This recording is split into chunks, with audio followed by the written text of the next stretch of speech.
ஒரு பெற்றோராகிய நீங்க அவங்க கையில ஒரு போனை கொடுத்து மொத்தமா அவங்க வாழ்க்கையவே நீங்க புரட்டி போட்டீங்க. நீங்க பாட்டு உங்க வேலையை கவனிச்சுட்டு இருந்தீங்க. அவங்க என்ன செய்யறாங்கிறத நீங்க கவனிக்கலன்னு சொல்றாங்க. இப்ப இவங்க சொல்றதெல்லாம் எப்படி இருக்குன்னா, நார்மலா செய்யக்கூடிய விஷயத்தையே ரொம்ப மிகைப்படுத்தி சொல்ற மாதிரி இருக்கு. இப்ப பெற்றோர்கள் சைடுல இருந்து நாங்க கஷ்டப்பட்டு 10 மாசம் சுமந்து பெத்து அதுக்கு வந்துட்டு ஸ்பூன் ஸ்பீடிங் பண்ணி ஆய் கழுவி விட்டு பாத்ரூம் போக வச்சு ஸ்கூலுக்கு கூட்டிட்டு போய் செலவு பண்ணி பெத்தா இதெல்லாம் செஞ்சுதான் ஆகணும். ஒரு ஆசிரியரா வர்றதுக்கு முன்னாடி பிஎட்ல நீங்க இதைத்தான் படிக்கிறீங்க. மேக்ஸையோ சயின்ஸையோ அக்கௌண்டன்ஸையோ எதையும் நீங்க படிக்கிறதே கிடையாது.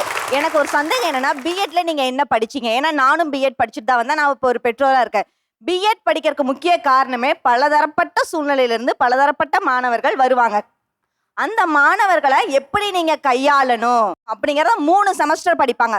ஒரு செமஸ்டர் பிராக்டிக்கலா கிட்டத்தட்ட 90 நாட்கள் பள்ளியில போய் வேலை செஞ்சு தங்களோட அனுபவத்தை எல்லாம் எடுத்துக்கிட்டு அதுக்கப்புறமா தான் பிஎட் டிகிரியவே கையில வாங்குவாங்க. ஒரு மாற்றுத்திறனாளி மாணவனை எப்படி பார்க்கணும், பலதரப்பட்ட குடும்ப சூழ்நிலையிலிருந்து வர்ற மாணவனை எப்படி நீங்க கையாளணும், ஸ்கூல் சரியா இருக்காதுதான், கிளாஸ் ரூம் சரியா இருக்காதுதான், வெளியே பஸ் சத்தம் கேட்கும் தான், ஃபேன் ஸ்பீடா ஓடும் தான், இந்த மாதிரியான சூழ்நிலைகள்லாம் எப்படி சமாளிச்சு பாடம் நடத்தணும் அப்படிங்கிறது தான் பிஎட்ல 2 வருஷம் நம்ம படிக்கிறோம்.